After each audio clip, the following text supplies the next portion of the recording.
Yes, we are on right over here, and I see that the chat wall is as alive as ever. So, with all that said, we might as well go ahead and start. Wait a minute. Oops. Hold on a sec. Sorry about that. I'm also inspecting the Twitch channel as well to see how things are going, and I forgot to mute that as well, so that's why you might have heard a little bit of double of me, so I'm sorry about that.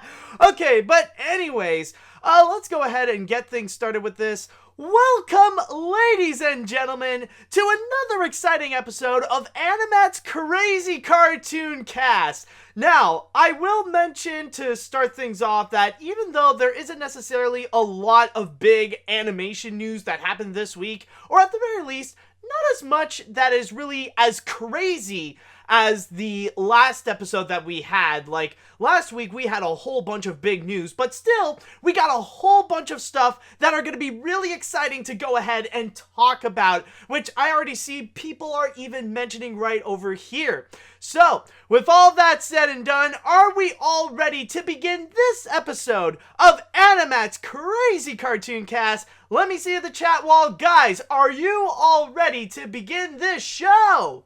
Let's see now. Alright, yeah, I already see, like, people are even starting to go and try to predict, are you going to talk about this? Are you going to talk about this? Well, just stay tuned. We're going to do this one at a time. There's only one of me, and there's only one subject I got to talk about at a time. I only have one mouth, you know, and one brain. I can only focus on one thing at a time. I can be a multitasker, but that's not necessarily the point. I see everybody is ready. I'm not going to stall things any longer, so let's go ahead and begin our first episode. And let me just start this off by saying that, oh boy, I need to go and relax, because you got the thing is, making videos and being a YouTuber and stuff like that, it can be really tough and really stressful work. So there are times when even myself would often need a vacation to go and relax and refuel myself so I can get ready, so I can get back to work and, you know, like, deliver more amazing videos for you guys. I don't know where specifically to go, but I might have an idea with this new announcement, and it actually seems like a pretty fun animation-themed hotel. And no, this is not the kind where Adam Sandler and his Happy Madison friends would go and dress up like the Universal monsters. I mean one that is entirely themed on Cartoon Network. Yes, our first story, we are going to be discussing about the announcement of the Cartoon Network Hotel. This is actually going to be a collaboration between Cartoon Network and Palace Entertainment, where they are going to be building the first ever hotel, which is entirely themed on Cartoon Network. As it states here in my source in the Los Angeles Times, to go into a little bit of detail about what is going to be in there, it states that the 9-acre destination will include outdoor attractions such as a pool, an amphitheater, lawn games, and fire pits, as well as an indoor play area, an arcade, a restaurant, the Cartoon Network hotel shop, and more. In addition to these themed areas, each guest room will have interchangeable themes that can be customized based on visitors' favorite shows.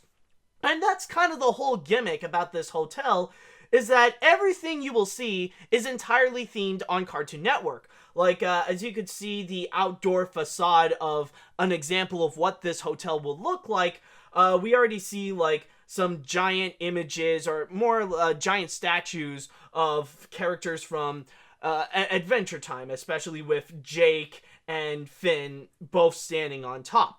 We also got a few quotes from people that are running both companies, like Christina Miller, the president of Cartoon Network, states, "With just the right mix of technology, design, and animation, we're aiming to bring our characters to life in a way that we haven't seen done before. We can't wait to be part of many family vacations with the ultimate Cartoon Network experience."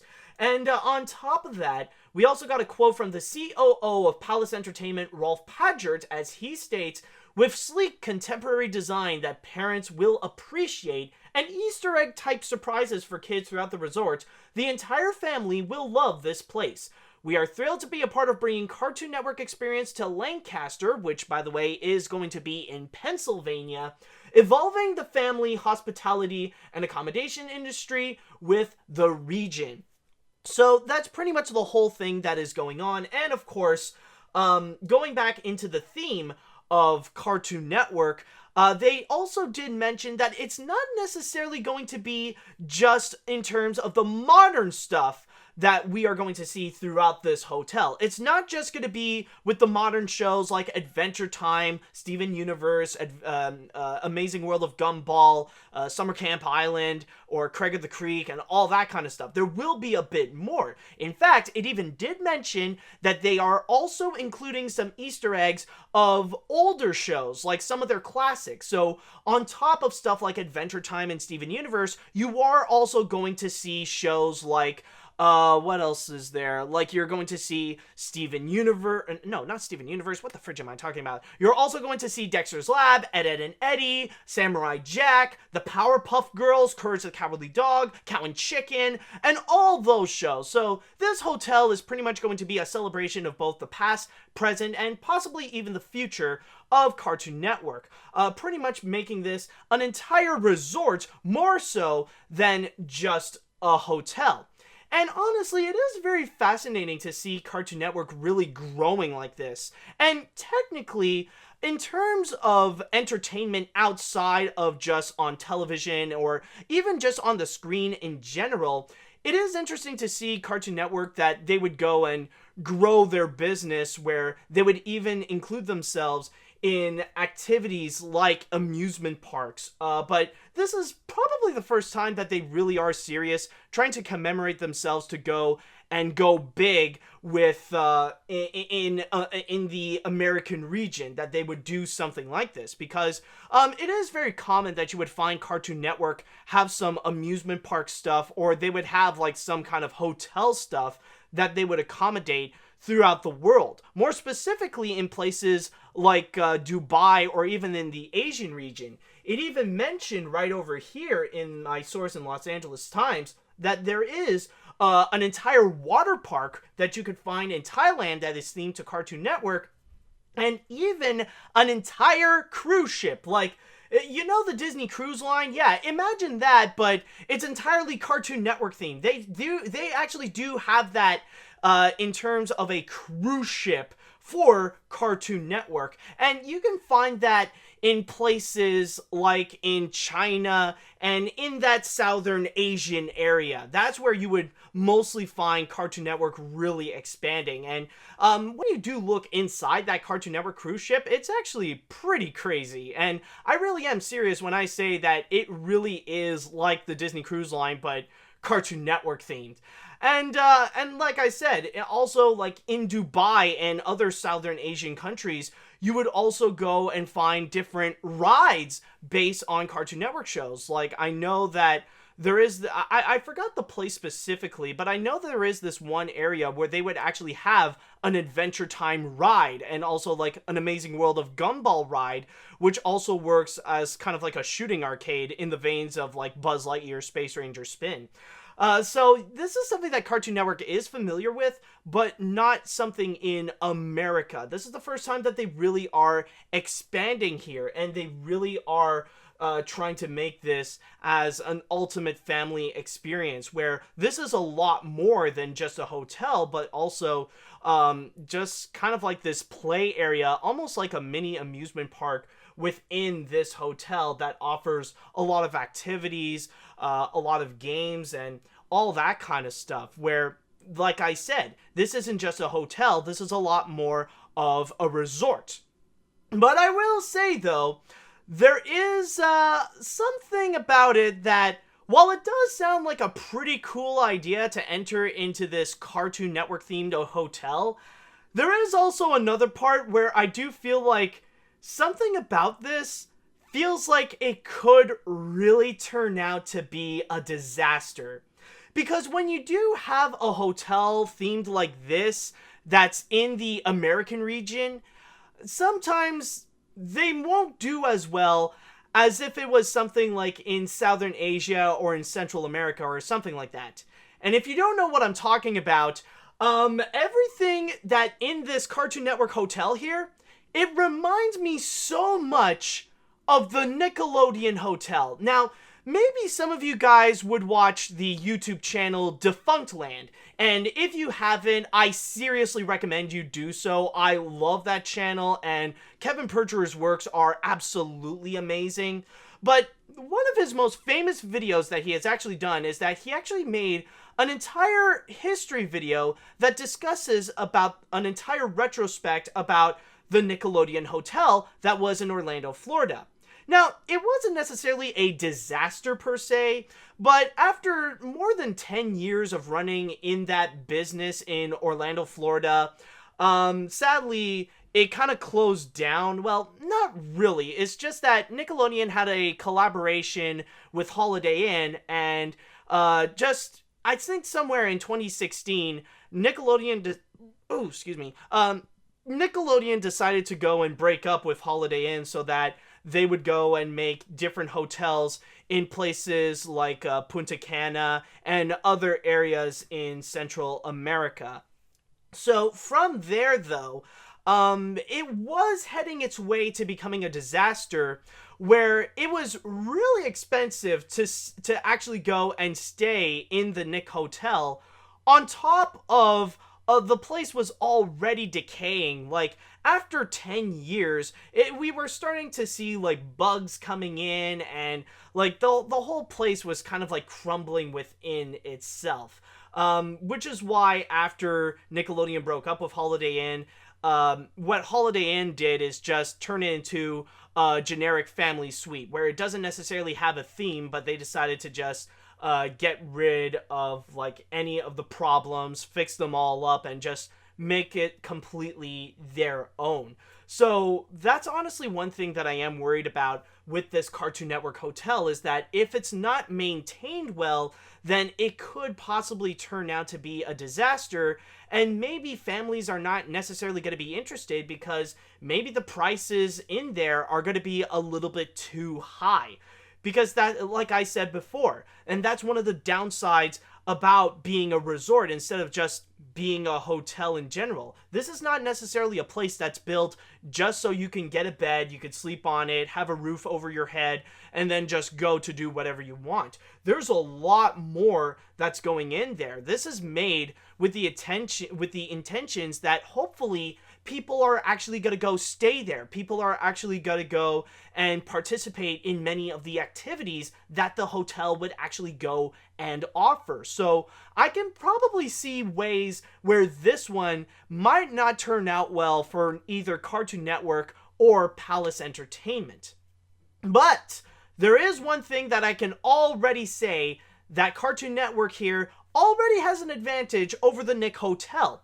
And that is, believe it or not, the location, where the Nick Hotel was actually situated in Orlando, Florida, very close to all the big parks, and Cartoon Network, well, that's actually set in Lancaster, Pennsylvania.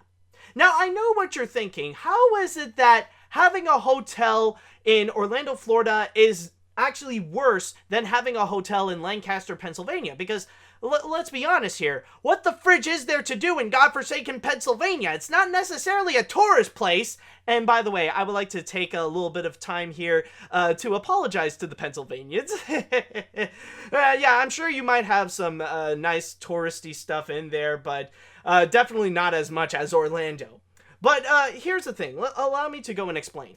Now, as I mentioned in terms of one of the flaws with the Cartoon Network hotel, is that there is a possibility that it might get a little bit too expensive to actually go and stay there. And that's the thing with the Nick Hotel. The Nick Hotel was also built with the intentions that hopefully guests can actually go and stay and have fun and participate in all the different activities that it would have to offer. But the thing is, they are situated in Orlando, Florida. And people all over the world, they would go to Orlando, Florida, not necessarily to stay in their hotels, but rather to go and experience the stuff that Orlando would offer. More specifically, to go to Walt Disney World and to go into Universal Orlando.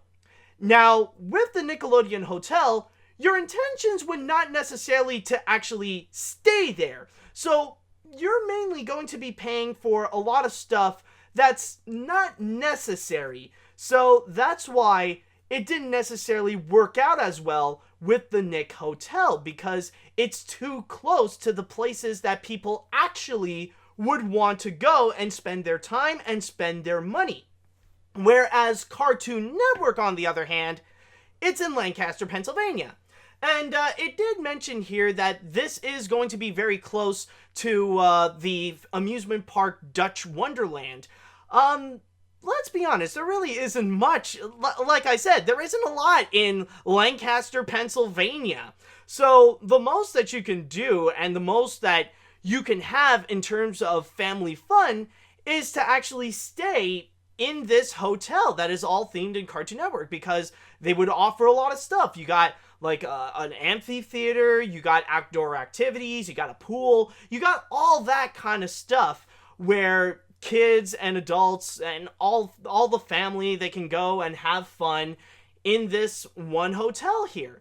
Like, maybe this could be something that, like, the family can just go on a little trip, just spend a few nights, have a little fun, consider it like a mini vacation. Or if one of the parents would have like some kind of meeting that requires them to go to Lancaster, then they could put the rest of the family in the Cartoon Network hotel. So there really is a lot of advantage for the fact that it is in Lancaster, Pennsylvania, because for the most part, the family would most likely just stay in the hotel if they want to go and have fun. They're not just going to be bored and stay in their rooms just watching TV or whatever.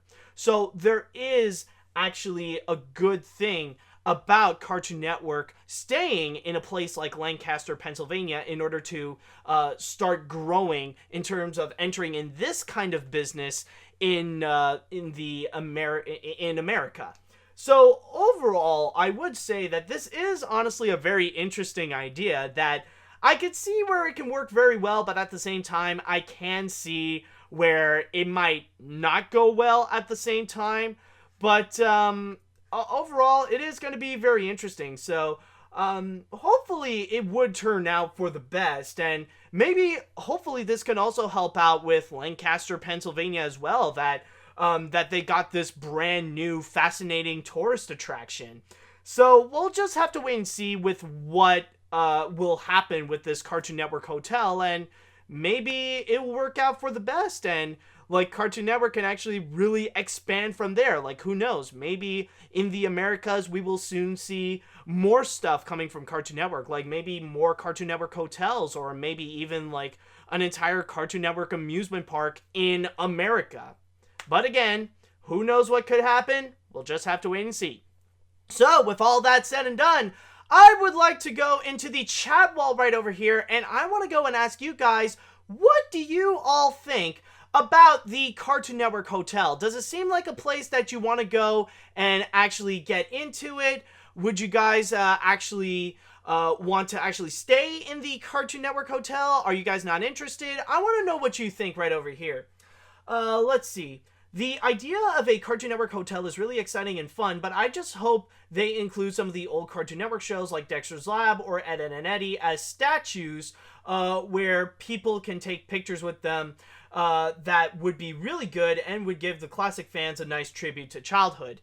Well, as I stated before, it did mention right over here that they are going to acknowledge the old cartoons. So yes, you'll probably get a chance to see some Easter eggs of Dexter's Lab and Ed, Edd and Eddy. Now, how prominent are they going to be? I am not 100% sure. I honestly highly doubt if it is going to be as prominent as something like some of the more modern shows like Adventure Time, as you see here, or even Steven Universe, but I know that they are at least going to be there.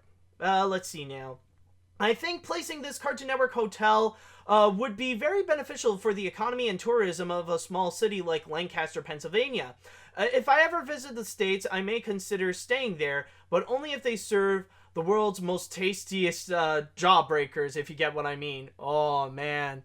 Yeah, I mean, like, with something like this, honestly, I feel like they gotta have a candy shop. There has to be some kind of crazy candy shops that are gonna be going on, especially like with candy-themed shows like Ed, Ed, and Eddie and Adventure Time, they really got to take advantage of that thing. Like, just give us an entire freaking candy section.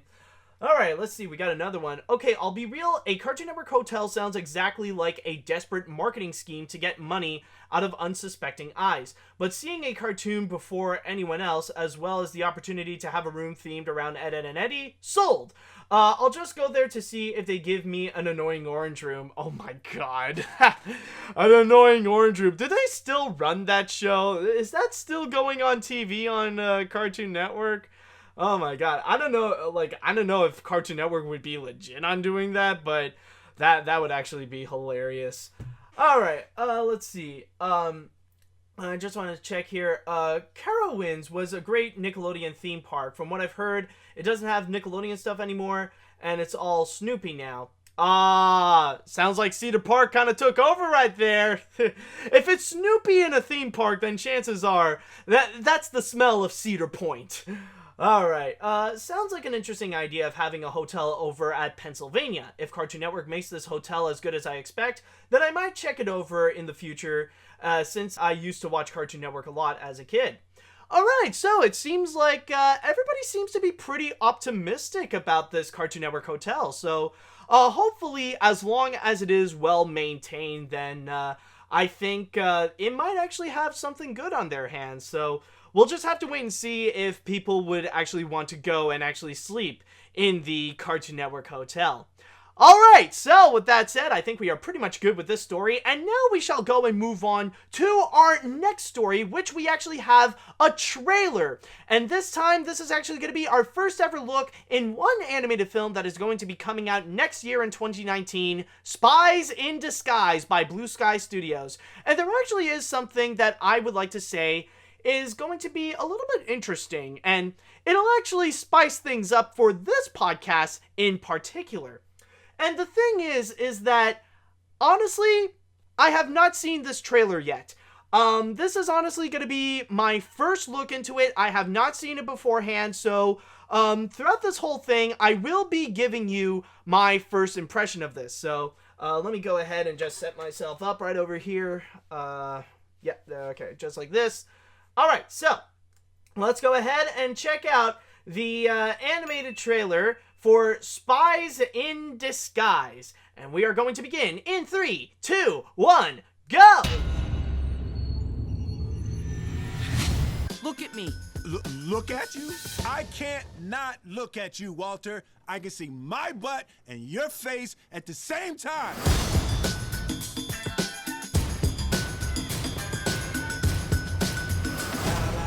La la la la la la la la.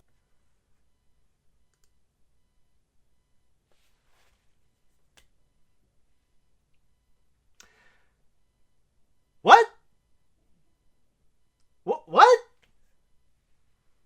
I'm sorry. What? Okay. Where the fridge do I begin with this? What the fridge? So, okay, so basically, the movie is going to be about the world's greatest agent, which is a caricature of Will Smith, played by Will Smith, well, obviously, and he's going to be turned into a pigeon. What? Like, this is what we're gonna get with this? Okay, honestly, I was not expecting that at all. Okay, let me just go and, try to wipe out the shock in me.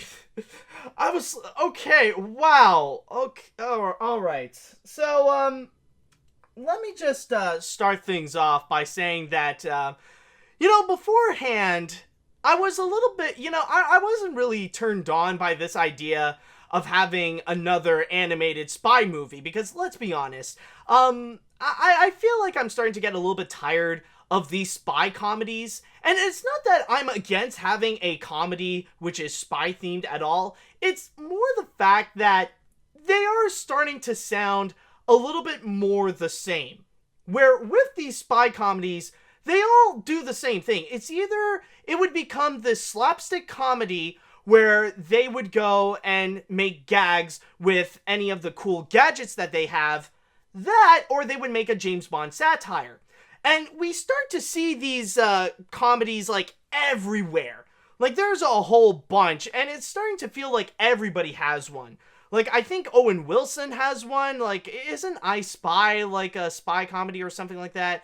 Like we got that. I think Jackie Chan has one. There is Mike Myers has one, of course, with the Austin Powers film. The Flintstones has one. Cars has one. You know when it's enough? When freaking Cars has one. Even Mr. Bean. Mr. Bean has 3 of them. The third movie is legit in theaters right now. Maybe you haven't noticed because of Michael Myers and Venom and right now Freddie Mercury, but yep, right now you can actually go see Mr. Bean as a spy for the 3rd time. And honestly, when I heard that Blue Sky is going to be adding their own spy movie, honestly, I'm a little bit iffy because it's like, I don't know which direction that they really want to go with it, but I don't know. And especially that Blue Sky doesn't necessarily have all that great of a track record, especially with those Ice Age movies. Honestly, it really needs to do a lot to try to bring me in. So, of course, this is going to be something that would heavily rely on the execution of it.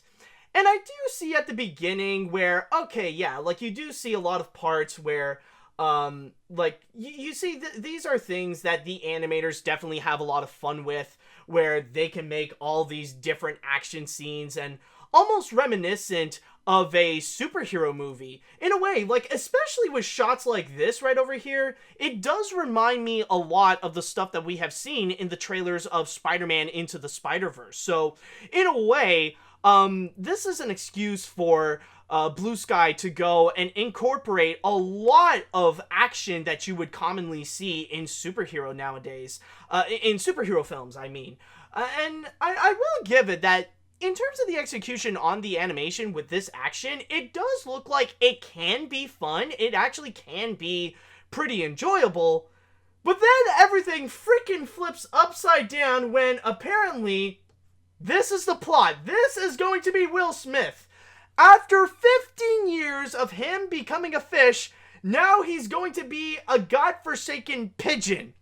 Now, I do understand that technically this is actually based on an animated short, but in here, like, are we really going to have, for most of the movie, to have Will Smith, the greatest spy of them all, suddenly he's turned into a pigeon because of godforsaken cartoon Tom Holland? Like, is this really the plot that we have here? That's where we're gonna go with this. Oh boy. And honestly, at this point, I honestly, from here, it just feels a lot like something that we got from Sword in the Stone, where now Will Smith has to learn about how to be a pigeon. And I guess now we're going to throw in a lot of the side gags. And especially, like, there is one part that it really does feel like Sword in the Stone. Like let's just have a little repeat on what we have Pigeons seen. are everywhere and nobody notices them. It's the most perfect form a spy could take. Unbird me right now. Stop, girl, seriously. Yeah, like, with this girl bird that's going all over the Will Smith pigeon, like, it is pretty reminiscent of, like, the squirrel scene in Sword of the Stone, so that's where I got that major vibe. But, yeah, but then again, like, I can understand that technically some people could say that with Blue Sky Studios, they know what to do with birds, especially since they are the studio that also did the Rio films. And yeah, they're not all that great, but they do provide some really good animation. And I will give it that visually, it's not that bad. Like, it does have some really good textures, and I don't mind, like, the designs of the pigeons. They're not all that bad. And I guess with the designs of the humans, of course, they're meant to be, like, major caricatures of the actors that portray them. Like, when you take a look at Will Smith, for example, like, where is he? Yeah, like, this, yeah, like Lance Sterling, this is supposed to be Will Smith, obviously. And then when you take a look at this kid right over here, Walter Beckett, that's obviously a cartoon version of Tom Holland. So, of course, they would have a bit of that inspiration from the actors to portray them on the screen, to have literally cartoon versions of these actors. But in terms of the plot itself, I'm just going to say right now, I really don't know how to feel about the fact that this is going to be the movie. It's like, oh, this is going to be a spy movie. No, not really. This is going to be a film where Will Smith turns into a godforsaken pigeon. I was not expecting that at all. I'll give it that, okay, it's not going to be like any other spy movie that I've seen so far. This ain't going to be Cars 2, but I don't know how the fridge this is going to go. I need more, honestly, I need a little more than this. I probably need to see a little bit more clips in order to fully see if this is going to be a little bit more than what we just offered, because so far, I'm like a little too weirded out with Spies in Disguise. I'm not 100% sure if this is going to turn out all that great, judging by this trailer alone. Now, I will give it, maybe I could be wrong, and maybe this could turn out to be one of the best animated films of 2019. Like, that could actually be the case. But for me, I feel like, give me more. Please give me more clips to see how this movie is going to go. Because on this alone, I cannot fully, honestly, this is not going to be enough for me to be sold on this idea of Spies in Disguise. If really the plot is actually going to be about turning Will Smith into a godforsaken pigeon. And the joke, and especially the fact that they're just going to make jokes just around that. Like, what the fridge is this? Seriously.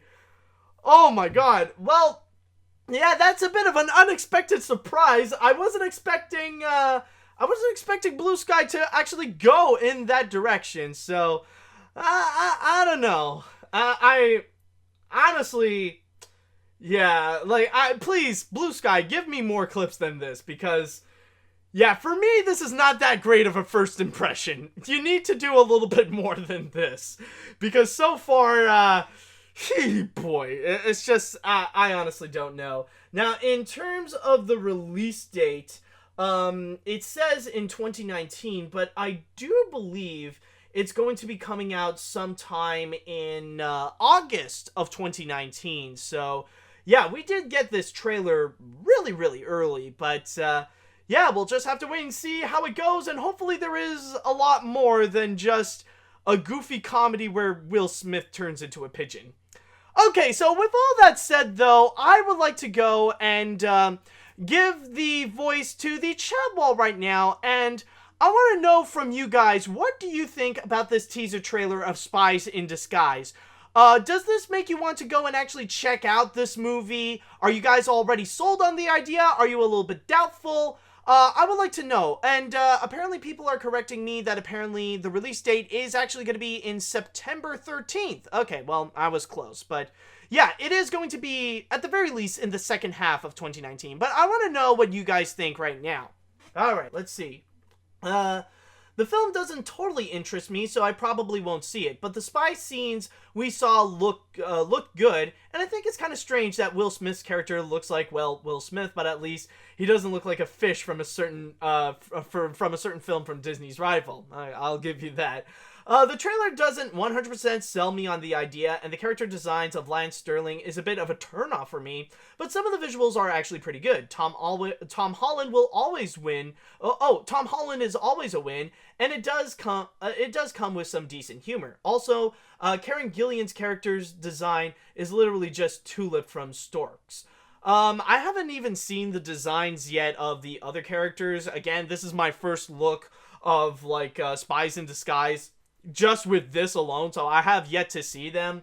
But, you guys do bring up a very good point, is that one benefit that this does actually have is that the all-star cast does seem pretty promising, because, even though it does seem weird that we have Tom Holland turning Will Smith into a pigeon, at least this movie does actually have Tom Holland and Will Smith, two very prominent actors that are capable of bringing out a great performance and have great credentials under their belt. So it is a bit of a good sign that we will see that maybe they could actually turn out something great with this. Maybe their chemistry will actually work out very well in this movie. Alright, so let's see what else we got here. I'm going to be cautious with this movie. After all, this is Will Smith doing an animated movie for the second time since Shark Tales, which you have yet to review, but I might go see it since I do like Will Smith as an actor, including his movies, along with Tom Holland since I like him as Spider-Man, but this trailer has gotten me iffy from the moment Will Smith turns into a pigeon. I gotta be cautious. Let's see. Just want to see this. In the work in progress at Annecy, they showed that the spy accidentally drank the potion and became a pigeon, and the explanation why a pigeon have the same skills as a spy. Now, I don't know about that last statement where they said that, oh, apparently pigeons are as good as a spy, but okay, honestly, it just really dawned on me that, holy crap, this, you know what this is trying to be? I got a feeling from this trailer alone, I feel like this is telling me that this is trying to be the pigeon equivalent of Emperor's New Groove, where instead of the main character turning into a llama, we got a main character turning into a pigeon and is having a hard time trying to accommodate it, especially with his eyes. Like, they do have that little eyes bit. Like, yeah, right over here. Look at you? I can't not look at you, Walter. I can see my butt and your face at the same time. Yeah, like, okay, I'll admit that line is actually, it's not bad. It is kind of funny in a way. But yeah, like, it does definitely give out a bit of that air of Emperor's New Groove. Like, wow, I'm surprised I didn't see that at first. Yo, good eye there, dude. Good eye. Let's see. Not entirely sure yet, but I am intrigued by the fact that both Will Smith and Tom Holland will star in it. Yeah, honestly, I feel like that could be the biggest advertising piece and probably the most alluring aspect about this movie right here is the fact that it will star Will Smith and Tom Holland, But yeah, honestly, for me, I'm glad to know that I'm not alone in this opinion, that I just feel a little bit iffy. I'm not going to judge it entirely just yet, but this teaser trailer, honestly, well, maybe more of a trailer, but I'll just say that this trailer, I don't know, man, that ain't a good first impression of this movie, so yeah, I need to see a little bit more in order to fully form an opinion to see if Spies in Disguise would truly be worth it. Okay, so with all that said and done, I think we're pretty much good with Spies in Disguise. I think I got the shock, pretty much, like, it's all gone. Like, I got the shock, all left out of me. So now let's go and move on to our next story, in which we actually have an update. Yes, this is going to be an update from a previous story in the last episode of AniMat's Crazy Cartoon Cast. And yes, folks, we are going back to the story of Apu, one of the most controversial animation news stories that we got this year even. And if you may recall, in the last episode, I mentioned how a producer by the name of Adi Shankar has actually announced that apparently at Fox, they are planning to get rid of Apu due to the fact that he is becoming more and more of a controversial character. However, since then, it seems like that might not actually be the case. Where just after it was announced and just after I recorded that episode, apparently we actually did receive a response from one of the executive producers of The Simpsons, Al Jean, where he actually went onto Twitter and tried to clarify a bit of a few things, where he stated, Adi Shankar is not a producer on The Simpsons. I wish him the very best, but he does not speak for our show. And that is one thing that I would like to apologize to you guys, because in the last episode, that is actually something that I forgot to clarify, is that yes, Adi Shankar does work as a producer. Like, one example of a show that he does work on is actually Netflix's Castlevania. However, he is not a producer of The Simpsons per se. The most that he is connected with is mostly with the controversy, and even with the whole contest with the script and stuff like that, it's not officially funded or planned out by Fox themselves. It was all Adi Shankar's doing. So from there, after Adi Shankar spread the news, yes, Al Jean spread out that message in which Adi Shankar himself actually did respond to it by saying, I wish you well too, let's work together, let's work towards common ground, ignoring OnlyFans the flames. The world is polarized and getting more so, and the onus is on us to bring people together, engage in a constructive way as this matter will go to bed. I see you. Now I'm asking you to see me. Now, what's actually very interesting to note is that a lot of people have pretty much read this as something that would say that, yes, it's official, Apu is not going away and he is staying. But honestly, through that tweet alone, I felt like, okay, something is a little bit up, because it did feel like, he didn't necessarily clarify that. All he said was just, Adi Shankar doesn't speak for The Simpsons. He didn't clarify anything regarding Apu. That is until a little bit recently, where he actually shared a tweet where he brought out this article, and, well, more shared this article on Twitter, which is called Don't Get Rid of Apu, He's a Hero to Many of Us, which is in The Guardian by Bhaskar Sunkara. And there's this one Twitter user, he replied to it by saying that, as a brown person, I'm very sad this is happening, please keep this character. And from there, Al Jean said, we are. Well, then why the fridge didn't you say so in the first place?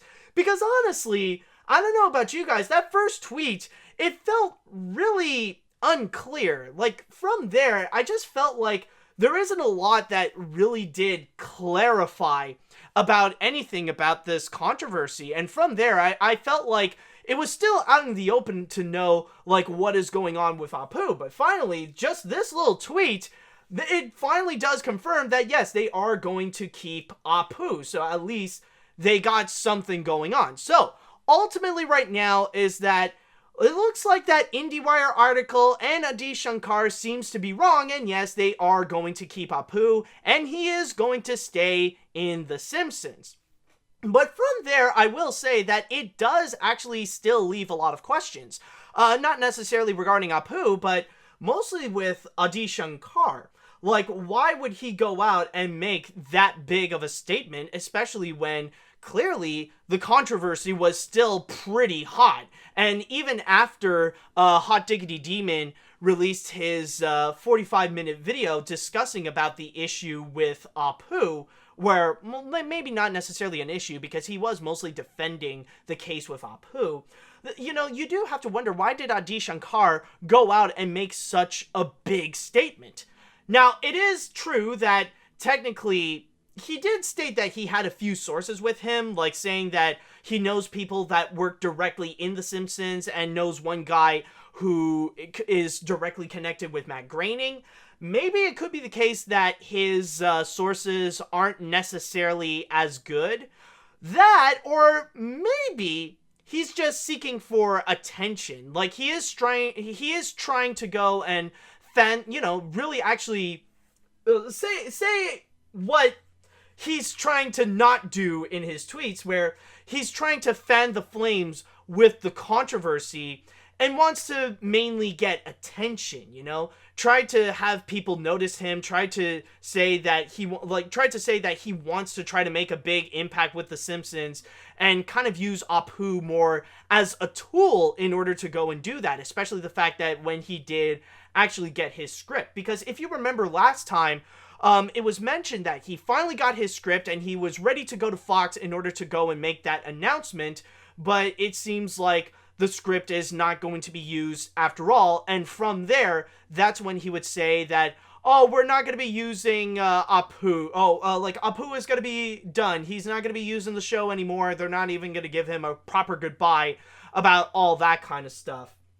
And on top of that, like, you can even see in this tweet right here, where you can tell that a lot of it is that he wants to look for attention. Like, he even says, like, right at the end, I see you, now I'm asking you to see me.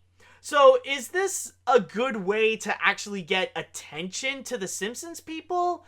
Like, I don't know. And if he did that on purpose to actually lie about it, it's not necessarily that good of getting attention. Like, maybe he does have the mentality of there's no such thing as bad publicity, but still, like, it doesn't make him look good in his case. So, that's honestly the one thing that I really do want to wonder about this whole controversy right now, is that why did Adi Shankar prominently state that when evidently it's not true? And honestly, I would like to dig a little bit more into what's going on here, and if the Simpsons really did get any contacts from Adi Shankar regarding this script in general. So, is it just the case that Adi just had bad sources? Maybe they're the ones who didn't tell him the truth. Would this actually be the case that he just, he wants revenge from Fox from not giving him the attention that he wants? That I don't know. But at the end of the day, it does seem like, in terms of The Simpsons, yes, Apu is going to be there. He is going to be in The Simpsons, and he will be there to stay.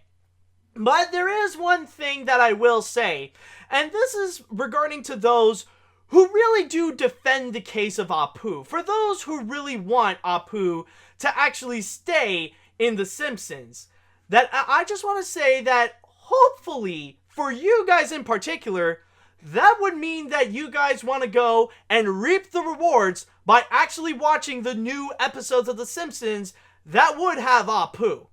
Because I have stated before that I find it absolutely ridiculous if there would actually be people that would quickly go from defending The Simpsons and defending Apu, saying that he's a beloved and likable character in such a legendary show, and then when the whole situation is over, they would just immediately go back to saying, oh, I don't care about the new episodes of The Simpsons. They suck, man. Simpsons aren't as good as what they used to be. You cannot do that when clearly you are so emotionally invested on this controversy in particular about getting rid of Apu. So hopefully, for you guys, you are going to watch the new episodes of The Simpsons, you are going to enjoy them, and hopefully you'll have a good laugh with the moments with Apu. So I'm just freaking saying.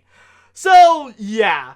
I guess that's the whole case with Apu, and, honestly, I feel like now we just need to look a little bit more into what's going on with the case of Adi Shankar, because I do feel like this controversy could continue, but it's going to be less about Apu, and probably a little bit more about Adi. So I guess we'll just have to go and wait and see on that. But anyways, with all that said and done, I would like to go on to you guys, and in the chat wall in particular, I would like to know, what do you all think about the whole case with Apu now? So what do you think that now Apu is officially going to be staying in The Simpsons and not removed? Are you guys pretty happy about it? Are you disappointed? Which side of the fence on this controversy are you on? Or are you like me, and you don't want to be a part of this controversy and pick sides and go and have a fight, I want to know what you think. Let's see. One thing that makes this controversy strange is that the Quickie Mart was just confirmed to open in Myrtle Beach recently. It wouldn't have made sense for them to open them and then ban the character.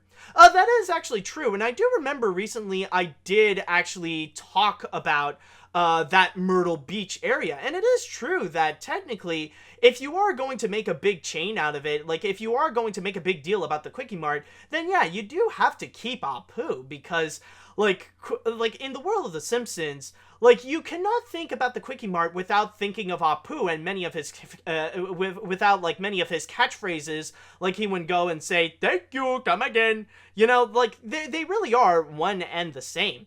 Let's see, do we have any others? I'm honestly glad that Apu is staying in the show, especially in the ways that the idea of kicking him off short the producers in the foot. However, I'd just like to ask, since me and my friends were discussing this at a horse race, Who the fridge is next? Who the fridge is next? Cletus, Groundskeeper Willie, The possibilities are truly endless nowadays. But I'm glad they didn't let the offended take Apu. And what's actually very interesting is that often there is a bit of a miscommunication about what people want. And for those people who are against the case of Apu, I will say right now, there is nobody who is so invested in this controversy that actually wants to get rid of Apu. The ones that are against Apu in this case, they want to try to improve the character. They want him to be a little bit less viewed as a South Asian stereotype. That was more their goal. They didn't really want to get rid of Apu. Even when the announcement was made that apparently Apu was removed, like even the founder of this controversy, Hari Kondambalu, he expressed a lot of sadness that they would get rid of Apu in this case because he didn't want that at all. Like, what he wanted was to improve Apu, not to kill off Apu. So that's one thing I would like to emphasize right there. And as for the next character that would happen like this, honestly, that would really depend, because the whole thing about this is that, like, a big factor, it is regarding race. So there are a lot of white characters, or in this case, yellow characters in The Simpsons, and no, I do not mean Asian. The thing is that you need to find, like, a character that would be viewed as a bit of a racial stereotype. So, I don't know, like, jumping out of the limb, like, the most that I could think of is maybe Dr. Hibbert, or maybe Cookie Kwan. I really don't know, but I guess, like, the main focus just seems to be on Apu. Do we have any other comments? I just want to see, do we have anyone else talking about this? It's nice for, hold on a sec. Yeah, it's nice for Apu to say, but either way, I wouldn't mind since I stopped watching The Simpsons. Exactly! I'm like the same thing, it's just like, like, I would be perfectly fine if The Simpsons would either keep Apu or just get rid of it. Either way, I'm not watching any of the new episodes, so it doesn't necessarily bother me. And if I really do need great moments with Apu, I can either go to YouTube or I'll go and check out my DVDs that I have. So really, it doesn't necessarily affect me at all. Okay. Caucasian leaning. Yes, that's what I meant before. Thank you. Alright, so, from there, I guess we're pretty much all good with this controversy right over here. So I guess we'll have to wait and see if there are more crazy stories that are going to be happening with the Apu controversy. But for the most part, I think we're all good, unless Adi Shankar decides to pull something crazy out of his hat and try to bring back something with Apu. I guess we'll have to wait and see. But for now, it looks like we're pretty much going to be good with Apu and we could just move on with our lives. Alright, so with all that said and done, let's go ahead and jump into our next story that we have right over here. And I will admit, this one is a little bit of an older story that we do have. Now, excuse me. With this one in particular, this is something that I was about to talk about last week, but because of all the big animation news that we had, I had to unfortunately go to skip it.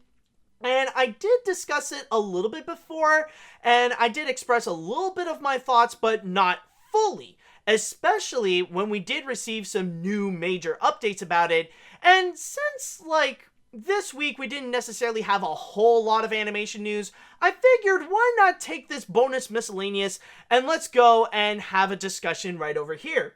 And what I am talking about, of course, is going to be the Pirates of the Caribbean reboot. Yes, apparently at Disney, according to Deadline, they have confirmed that apparently Disney is in the early stages of making a reboot to Pirates of the Caribbean. Now, the only things that they have done so far is that they did confirm that producer Jerry Bruckheimer will return, and they also got the writers of the Deadpool movies and the Zombieland movies, Rhett Reeves and Paul Wernick, to go and write the script. However, what was very interesting during the start of this announcement was actually the fact that they mentioned that there was a possibility that they might not have Jack Sparrow on board. that maybe they're going to restart Pirates of the Caribbean so much to the point that they're even getting rid of many of their characters, including the big star himself, Jack Sparrow. But as you've probably seen, yes, it seems like it has been officially confirmed that Johnny Depp will indeed not be in this Pirates of the Caribbean reboot. So, reading from my source here in Inside the Magic, that apparently this rumor has been confirmed by Daily Mail TV, where Stuart Beattie stated, I think he's had a great run. Obviously, he's made that character his own, and it's become the character he's most famous for now. I think Jack Sparrow will be his legacy. It's the only character he's played 5 times. It's the character he's dressed up in. He's the character he's dressed up in to visit children in hospitals. It's what he'll be remembered for. So, after all these years, after 15 years of Pirates of the Caribbean, and after 5 movies, they have confirmed that they are no longer going to be having Jack Sparrow in the Pirates of the Caribbean movies. Now, I understand that for a lot of people, they are pretty turned off by this idea. Like, the first thing that came up in their minds is just like, oh god, Disney is making another reboot just to cash in on Pirates of the Caribbean. God's sakes, Disney is running out of ideas. Please stop. You know, and all that kind of stuff. And yeah, it might sound a bit tiring that they would yet again make another Pirates of the Caribbean, and I know it does seem like pretty weird over the fact that they have announced a reboot just a year after they released the 5th Pirates of the Caribbean film, Dead Men Tell No Tales. But when looking deep into this, and now that it is confirmed that there isn't Jack Sparrow in this new movie, honestly, this really got me intrigued. Like, now I'm actually listening and kind of interested to see what Disney could actually be up to with this idea. Now, of course, like, the main intention would probably have to be the fact that they want to go and try to cash in more on Pirates of the Caribbean because there's still a lot more treasure inside that Disney wants to go and collect. But part of me also feels like another reason why this reboot would exist to begin with would actually be the idea of trying to get rid of Johnny Depp and Jack Sparrow in general in the Pirates of the Caribbean franchise. They want to get rid of Jack Sparrow altogether, not just in the movies, but just on everything. And it really does make a lot of sense that Disney is starting to distance themselves from Johnny Depp to begin with, and from Jack Sparrow. And the best example that I can think of that would actually be the updated auction scene. Now, if you guys can think back about the whole auction scene and the way that it is updated, that it's no longer auctioning off brides, but more just auctioning off crap, and that the redhead is now the more prominent star, where she herself is more like the captain of the whole scene.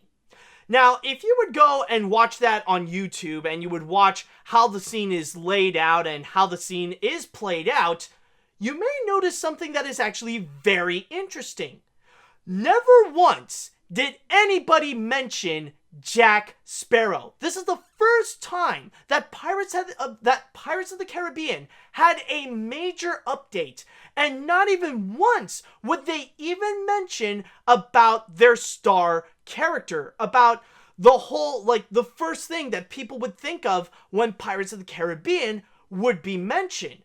You know, that's actually very fascinating. And some people would say that, oh, well, maybe that would be just because they want to emphasize more Red to be the star of that scene in particular instead of just Jack Sparrow. But when you do think about it, like, if you expect, like, the same kind of mentality of Disney, like, if you want to try to connect it with everything else that's in the ride, you'd expect that maybe Red would mention Jack Sparrow a few times, like, oh, we're not here for chickens, we're here for Jack Sparrow. But no, she doesn't say that. She would say, like, oh, we're not here for the chickens, we're here for the rum, aren't ya, boys? You know, she would actually refer more to the rum. Like, this is the first, you know, honestly, this is the first time, ever since before Pirates of the Caribbean would be released as movies, that they would actually update the ride and actually just be about the ride itself, not have any connection to the movies whatsoever. So honestly, that could actually be an indication that Disney doesn't want anything to do with Johnny Depp or Jack Sparrow, especially the fact that Johnny Depp is a highly controversial figure right now. Like, even though Hollywood is definitely eating him up and they're still using him in movies, rather it be for big budget blockbuster franchises like Fantastic Beasts and Where to Find Them, or even in animated films like Sherlock Gnomes, Johnny Depp really is the kind of actor that every time he would pop up in the news, it would always be something about him causing trouble or him in a court case because he caused trouble and really screwed things up for other people. Not to mention that he is an alleged domestic abuser. Like back in 2016, that controversy was really hot and it really put Johnny Depp in such a negative light. So much so that it actually played a big role as to why Alice Through the Looking Glass was a massive box office bomb.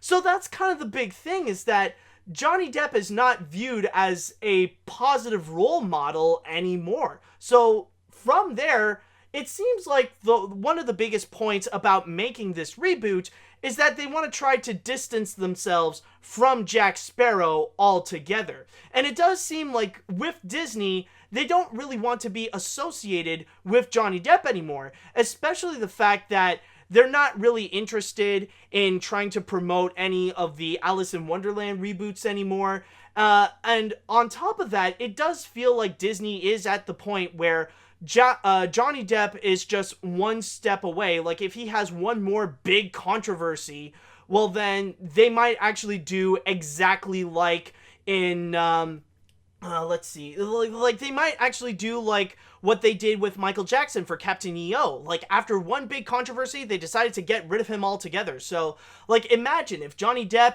was alleged to sexually assault a woman, then Disney is going to be ready to go get rid of all of his animatronics and anything related to the movies from Pirates of the Caribbean and turning it back into just an original attraction, just to get rid of any iconography of Jack Sparrow altogether. And I think with this reboot, they're trying to slowly but surely try to make that process, try to find a brand new star that could replace Jack Sparrow, which you may find that many Disney analysts would actually say that maybe they'll make Red the star. Maybe they will actually make the redhead the prominent figure to actually be the star of Pirates of the Caribbean, so that she could actually be the first thing that you could think of in terms of Pirates of the Caribbean instead of Jack Sparrow. So that could actually be the case. But overall, for me, I do feel like this is a very interesting idea because in terms of the movies themselves, Johnny Depp has really become more and more and more of a burden. Like, every time we do see Jack Sparrow in these films, he really is starting to become a massive issue, especially with the fifth film. Now, I will say that with Dead Men Tell No Tales, I'm probably in the minority, where I do feel like the movie is okay. It's not really that bad, especially compared to the fourth and third film, where the fourth one, I felt like it was completely pointless, and the third, well, I feel like that's the worst of the Pirates of the Caribbean movies. The fifth one, I just feel like, well, at least compared to what I've been through with those, you know, that one is okay, to say the least. But yeah, one of the biggest issues is that Johnny Depp is becoming a massive problem. He is becoming a real nuisance for Disney, not just in terms of his performance in the movie, but also, like, he seems to be very problematic, even on set, where they would have a bit of a difficult time trying to handle Johnny Depp and his wild actions and stuff like that. So, honestly, even for me, I do feel a bit tired of Jack Sparrow right now, and the idea of getting rid of him in, like, the Pirates of the Caribbean rides and even in the Pirates of the Caribbean movies, I feel pretty intrigued, and I think that really is kind of the key thing that does make me pretty open about this reboot. But I will say right now, though, there is one thing I would like to go and emphasize.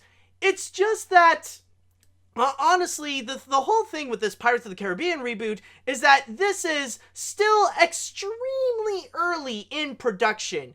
Like, anything can happen in the future, and even if this does get approved, then we're not going to be seeing this until, like, 2021 at the earliest. And, like, maybe some things will change, and maybe Disney will ultimately scrap the idea. Who knows what they could do in the future? So, this is the whole thing. Take all this information with a grain of salt over the fact that we would get a reboot of Pirates of the Caribbean in the first place. We'll just have to wait and see with how it goes. But for now, if Disney is fully serious with making this, then honestly, I'm actually pretty intrigued. And, yeah. You got my attention, Disney, so I'm listening. And if the goal really is to get rid of Jack Sparrow, then honestly, I'm all for it. So, let's hope for the best with this. So, with all that said, I would like to go into the chat wall right over here, and I would like to know, what do you think of the idea of rebooting Pirates of the Caribbean without Jack Sparrow? Do you think this is actually a great idea that they would try to make a new movie without him? Do you think the whole franchise in itself needs a reboot? Or are you guys tired of the idea of more Pirates of the Caribbean movies in general? I would like to know, what do you guys think in this case right over here? Alright, let's see. I do feel like it's an interesting idea. A Pirates of the Caribbean reboot is still better than a Pirates 6. Yeah, that's definitely true. I'll give you that right there. I've never cared about the Pirates of the Caribbean. They're servable, but mostly forgettable, and on average, they're just okay. But with the writers of Deadpool at the helm, I guess I'll give it a go. Heck, maybe they'll switch around and have Pixar do the reboot. Yeah, don't bet on it. Don't expect a legit animated reboot on this one. Let's see. Even though I don't want to see another Pirates of the Caribbean movie with the whole reboot and everything, I am glad that Disney is finally distancing themselves away from Johnny Depp after all the controversy that Depp would keep on facing. Good luck with that.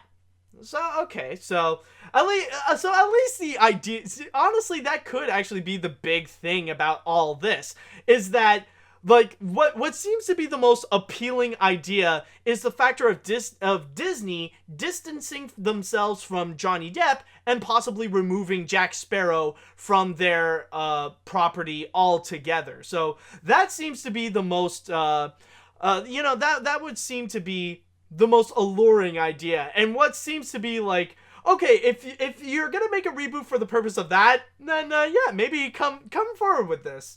All right, let's see. I'm yet to see any of the films, but with Jack Sparrow's retirement, it's given me an excuse for a memorial binge on the previous movies. Yeah, I will say right now, you're definitely gonna have an amazing time with the first film. The second film, I thought it was pretty enjoyable. Then good luck with the rest. I'm just gonna say it right there. Oh boy. Okay. Let's see. I feel like it's unnecessary to reboot the Pirates of the Caribbean movies, and okay, so. I do see right over here that, from here, a lot of people seem to be open with the idea about Disney distancing themselves from Johnny Depp. The idea of a reboot or make more Pirates of the Caribbean movies, that seems to be a little bit iffy. So, we did actually receive a lot of, interesting, reactions from here. So, this is a lot of fun. This is actually, very fascinating. Okay, but with all that said and done, though, it is now time that we shall go into the grand finale. And for this grand finale, I do have something very exciting to go and present to you guys. And yes, this is actually going to be a bonus miscellaneous, and already in the chat wall, ever since the beginning of this episode, I've seen you guys talking so much about this. So yes, folks, it is now time that we are going to go and discuss about this week's Nintendo Direct. And the funny thing about this week's Nintendo Direct in particular is that this is actually noted to be the final Nintendo Direct that will be discussing about Super Smash Bros. Ultimate before the game would ultimately be released. And there are several announcements that they actually made. So I'm going to be using my source here in the website Polygon. And the first thing that we are going to go and discuss in terms of some of the things that they have updated, I'm not going to be highlighting like all of them, but I will mention about the more notable ones. And the first thing I will mention is actually going to be regarding the spirits. Now, what's very interesting to note about Super Smash Bros. Ultimate is that they will have collectibles, but it's not going to be trophies anymore. Instead, they have something called spirits, which is only obtainable in spirit mode. And in there, it does bring in a new thing. Oh, excuse me, folks. But as I was saying, the whole thing with spirit mode is that it does bring in a new level in terms of Super Smash Bros. Ultimate, where in there, you gotta go and collect these spirits, which works out a little bit like stickers in Super Smash Bros. Brawl, where they do a little bit more than just being collectible items, where you can actually equip it to a character and they give you a bonus. It can make you stronger, it can make you grab faster, it can give you a better defense, it'll give you special abilities like a little bit immunity to certain things like poison and stuff like that.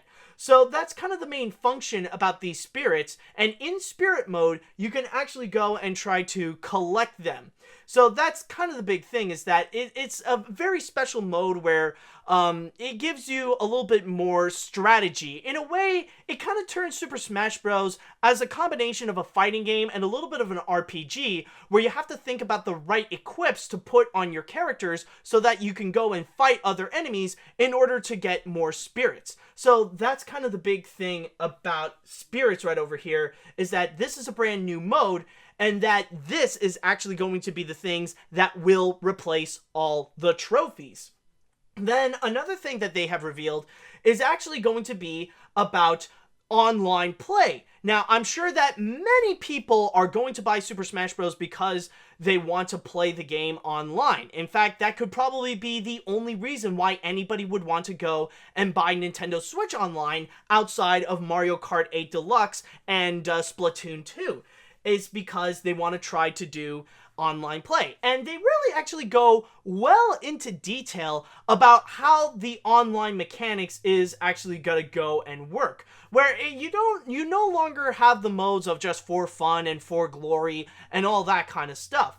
This is actually going to be a very calculated algorithm in which it will go and try to find people that are not only the closest to you so that you can have better connection and better play, but also do their best in terms of like similar skill levels. They will try to determine what is your specific skill level, and they will go from there.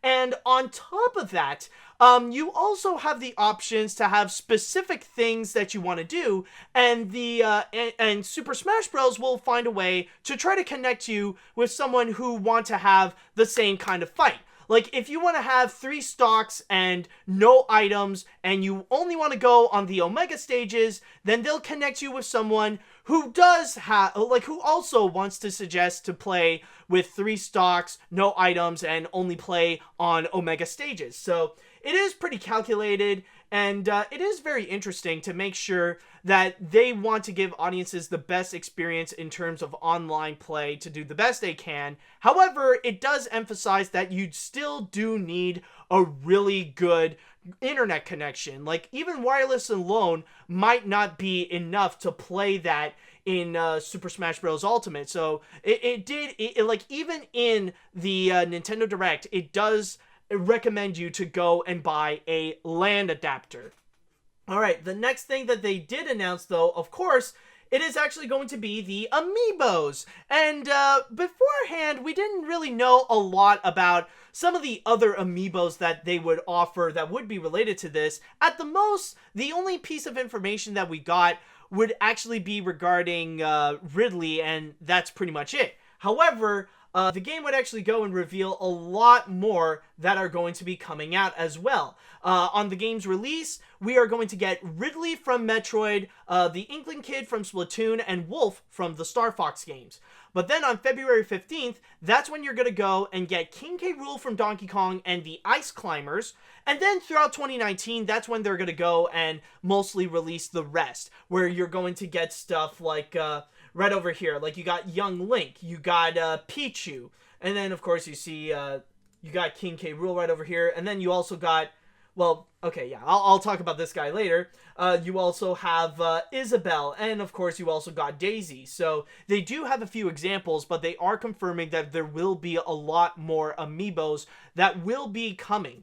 They didn't confirm about all of them. Like, we have yet to actually see one for Solid Snake, or even for some of the other new characters as well. But we'll just have to wait and see. But they will promise a lot more amiibos are going to be coming soon.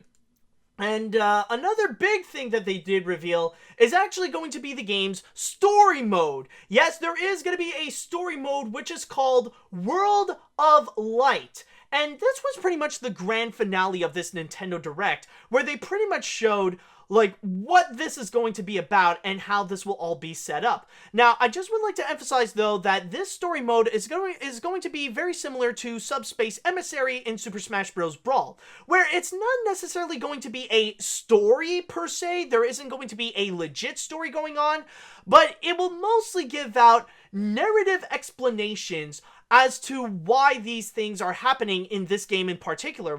Like, why have all these Nintendo characters come together and they would go and fight this one big evil person? Or why are there spirits in this game? I think that's kind of the big thing about all this, is that this is to explain why is it that we have spirits here instead of trophies per se.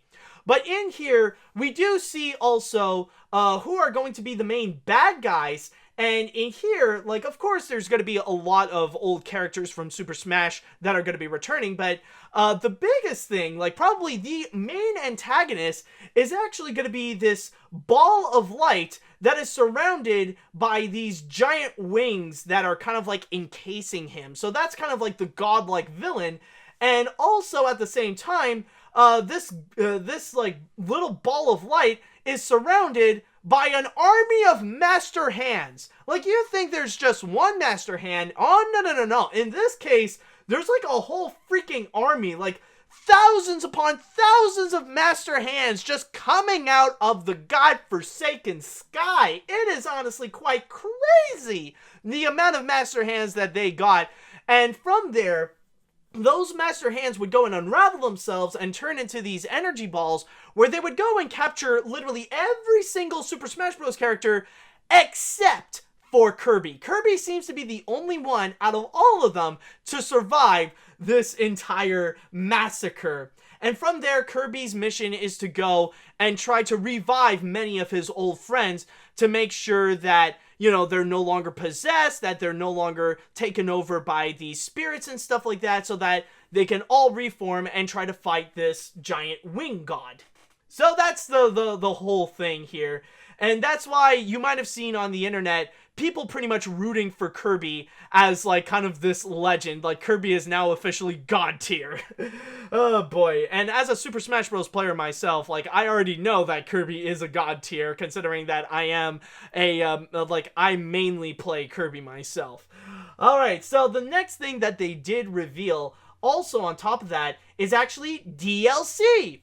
Now, apparently Masahiro Sakurai actually did reveal that right after that all the people are pretty much complete with working on Super Smash Bros. Ultimate, like once the main game is complete at HAL Laboratories, they're going to go and immediately start getting to work onto the DLC stuff, which they have officially revealed that there will be 5 DLC packages that are going to be coming all the way up to February 2020.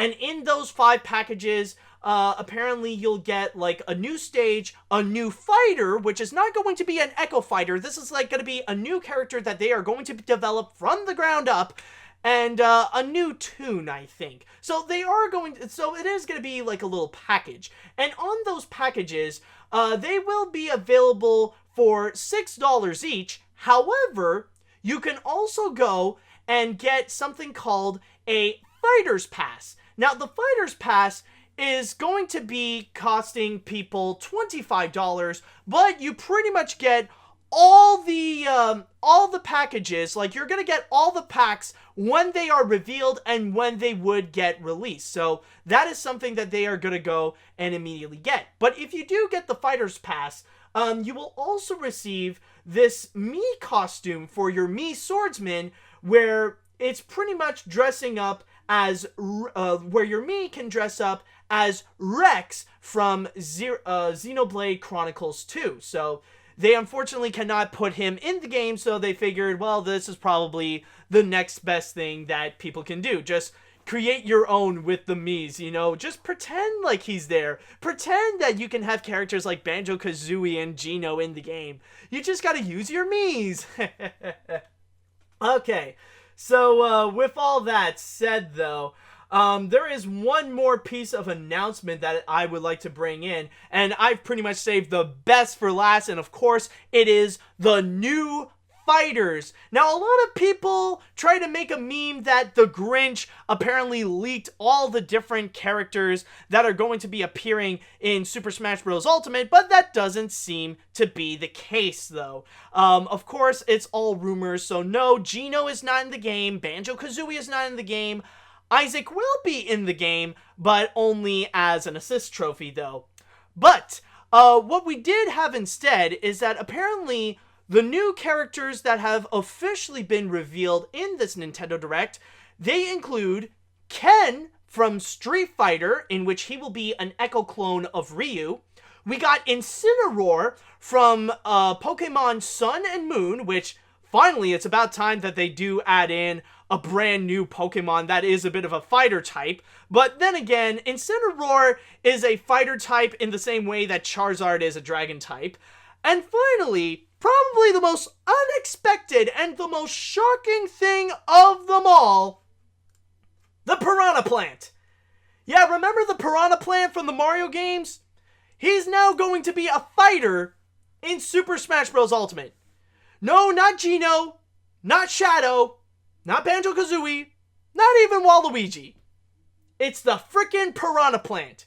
He is actually going to be a legitimate fighter in Super Smash Bros. Ultimate. However, there is one interesting thing to mention about Piranha Plant, though, is that he is not going to be coming out immediately upon the release of Super Smash Bros. Ultimate.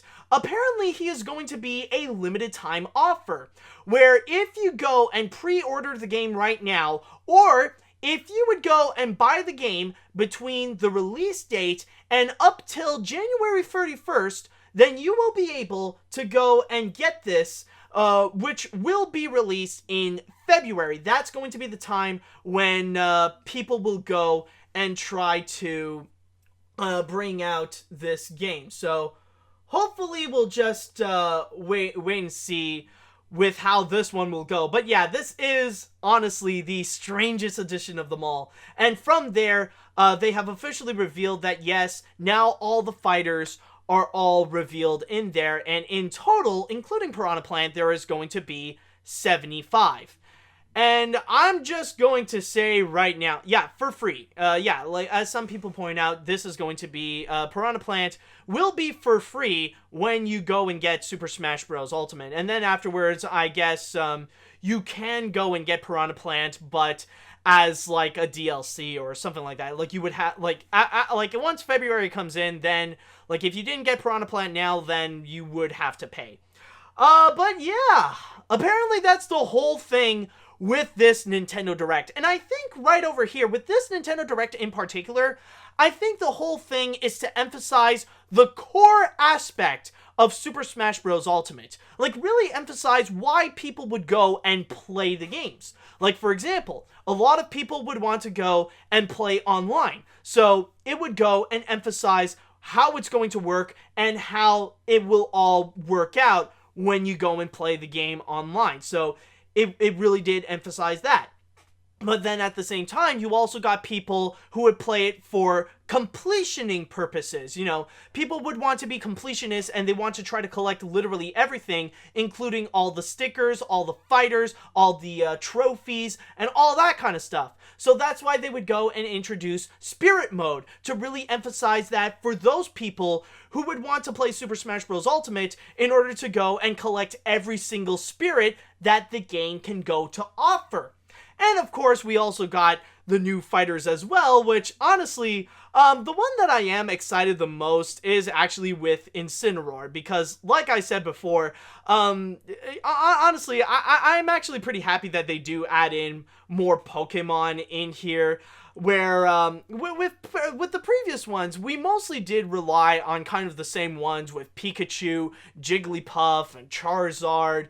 You know, yeah, they're pretty standard in Smash Bros. Now, but I am glad to see Incineroar, where he does add in a bit of a new flavor. And I mean, yeah, true, we did get Greninja, but he wasn't really all that much in the previous Smash Bros. Game, and yeah, Lucario is pretty good, but for the most part, he is a little bit of a clone of Mewtwo. But with Incineroar, yeah, like, this is obviously the brand new, this is one of the brand new fighters, and of course, he'll add in something new, and hopefully, he'll add in something very exciting when Super Smash Bros. Ultimate would actually come out. Now, Ken is the least surprising addition. I mean, like, if they are going as far as bring in Richie Belmont along with Simon Belmont, then of course they're gonna bring in Ken with Ryu as well. You know, they're pretty much trying to do that kind of thing right over there. But then we have frickin' Piranha Plant. And I think, with the Piranha Plant, I would just say right now, I pretty much got the same kind of reaction like I just showed you with the case that Will Smith turned into a godforsaken pigeon. Like, this is honestly the most unexpected thing that I don't think anybody would expect. Like, I don't know if there was anybody who even thought that he would actually be a legit fighter. I don't think anybody would actually consider that. I've seen people suggesting ideas that maybe Petey Piranha would actually be a fighter in Smash, but no, it just turns out Petey Piranha will be in there, but just as, like, the fight, you know, the big ultimate attack that the Piranha Plant will do.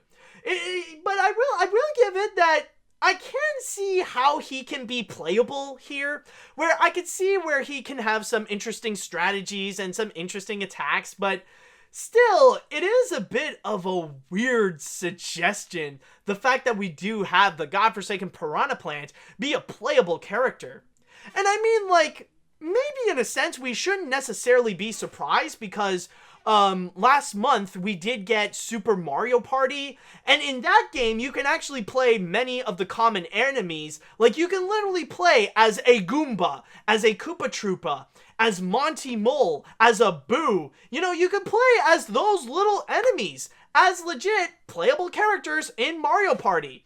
And it does seem kind of weird when you do play as Goomba, considering that with a lot of the games, a lot of people will just go and ask a question, you know, they would just go and ask, how the fridge is he holding something when he doesn't even have hands? Now, like, honestly, it's not surprising that we are starting to see a little more of a trend that the common Mario enemies are becoming playable characters. But in the case right here, where it's used in Super Smash Bros., like, that is a bit unexpected, and honestly, it feels like it's giving the Piranha Plant, like, it gives him a little too much of an honor that honestly should have been given to many other characters. Like, in my opinion, personally, I would have much rather seen Waluigi be a playable character than the Piranha Plant, but I guess at this point we'll just have to wait and see when the game is going to be coming out in, you know, when it's coming out in December, or when when the Piranha Plant specifically is going to be coming out in February. Now, yeah, he'll probably be a pretty good character, you know, he'll be a lot of fun to play with, but I don't know, it just seems like a really weird idea. Out of all the freaking characters in the world of Nintendo and video games in general, the Piranha Plant is a playable freaking fighter. But outside of that, after watching all the news related to Super Smash Bros. Ultimate, honestly, this really does make me super excited for this. And honestly, I cannot wait till the game actually gets released at the end of this year. It's definitely on my Christmas list, and if I'm not gonna get it on Christmas, well then screw it, I'm Canadian, I'm gonna get it on Boxing Day. So yeah, honestly, this is actually gonna be very exciting, and if you guys really want to get Super Smash Bros. Ultimate, just remember that the game will be released on December 7th, but you can actually go and pre-order the game right now. So yeah, honestly, I'm glad to Well, I'm actually excited to go and dive into this, so we'll just wait and see. So, with all that said and done, I would like to know now, what do you guys think about the news about Super Smash Bros. Ultimate? What do you think about the new pieces of information that we have received about Spirit Mode, about online play, about the DLCs, and even some of the stuff that I didn't mention, like the new costumes that the Miis can wear, and also some of the new assist trophies that will be on? And what do you think about the new fighters? So, I want to know, what do you guys all think about this? Let me know right here. Let's see. Yeah, what do you think about the so-called Grinch leak? I'm gonna be honest, the first time I saw that, I remember I was in a Halloween party and my friend showed me that, and honestly, I felt so much doubt. I knew something was up because there were too many characters that were announced, so I had a very strong feeling that it was fake, just for the purpose of hyping people up that characters that people demanded for decades are gonna be there, so I knew it was bullcrap. Alright, let's see now. I dislike the Smash Direct. Oh, interesting. I wish Incineroar wasn't in it. What? Decidueye could have been in since he's a ghost type. Piranha is weird. Also, Lucario isn't a clone of Mewtwo. He's way different. Yeah, but then again, like, the Lucario is a clone to Mewtwo in the same way that Ganondorf is a clone to Captain Falcon. It's just, they're a little, you know, they do have some very strong similarities. And honestly, with the case of Decidueye, I kind of get what you mean, but, like, they already used Decidueye in Pokken Tournament DX, so I guess they wanted to find a different alternative for Super Smash Bros. Ultimate, so, honestly, I think that would be the reason why, but I'm not 100% sure. Let's see. For me, the big highlight was Sonic attempting to rescue Pikachu. What are your thoughts on it? Yeah, you know, oh my god, that is true, because in that World of Light clip, I will say there are a lot of, there are a lot of memorable moments, and yeah, like, a lot of people did a meme out of, like, Sonic rescuing Pikachu and stuff like that, but personally, my favorite moment is actually the part when, like, everyone is getting captured, like Pikachu, Sonic, King K. Rool, DDD, and all that kind of stuff, and then we see Solid Snake, where he's not moving at all. He's just hiding in his box. And, like, he's just standing there, and then suddenly, like, the energy thing kind of took him. So, honestly, I just find it hilarious, mainly because it looked like Solid Snake was just thinking, they'll never catch me in here. As long as I'm in this box, I am safe. I don't know, it's just that, just that image of the box, I just find it to be completely hilarious, so I definitely love that one right there. Alright, so, let's see, do we have any others? Let's see, oh, holy crap, a lot of people are asking me, okay, well, yeah, okay, so we got some random questions, anything else on Smash Bros. Ultimate? Do we have? Yeah, Snake didn't even try. Nah, he's too reliant on his box. Like, he's too dependent. He thinks, like, if it works for Nintendo Labo, it'll work for me. Oh boy, but let's see. I think from here, I think it seems like we're pretty much all good, and I think from here we can go and conclude this episode of AniMat's Crazy Cartoon Cast. So, I definitely had a great time with this episode, and hopefully, I hope you guys had a great time. So, Chadwell, did you guys have a great time? I just want to know. Just want to see. Alright, good. We are seeing people that are having a good time at least. So, yeah. With all that said and done, I am glad to be doing this, and I'm glad you guys had a lot of fun with this. So, with all that said and done, let's hope with the next episode we will have a lot more fascinating and crazy stories. I do have a feeling that for next time we will be looking at some new and fascinating trailers, so just a little heads up on that. So, I just want to say thank you all so much for watching, and until next time, see you later, dudes!